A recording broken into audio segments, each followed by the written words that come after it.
এক এক সময় দেখবে মাছ মাংস তারপর রিচ জিনিস খেয়ে খেয়ে একদম ভালো লাগে না, তখন তোমরা আলুর পরিবর্তে এরকম মিষ্টি আলু দিয়ে ভর্তা বানিয়ে খেতে পারো। প্রথমে রাঙালুটাকে ভালো করে খোসা ছাড়িয়ে নিয়ে পিস পিস করে কেটে নিয়ে ধুয়ে নিয়ে সেদ্ধ বসিয়ে দিলাম। ওটা ওদিকে সেদ্ধ হচ্ছে হোক, এদিকে ফ্রাইং প্যানে সর্ষের তেল দিয়ে আমি শুকনো লঙ্কা ভেজে তুলে রাখলাম। তারপর রসুন ভেজে নিলাম এবং পেঁয়াজ কুচিটাও ভেজে তুলে রাখলাম।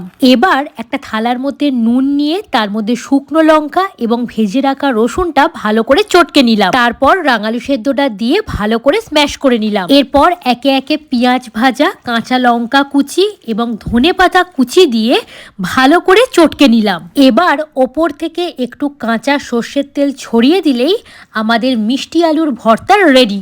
এবার ধোঁয়া ওঠা গরম ভাতের সাথে সবজি দিয়ে মুগের ডাল এবং মিষ্টি আলুর ভর্তা খেয়ে দেখো কেমন লাগলো জানিও।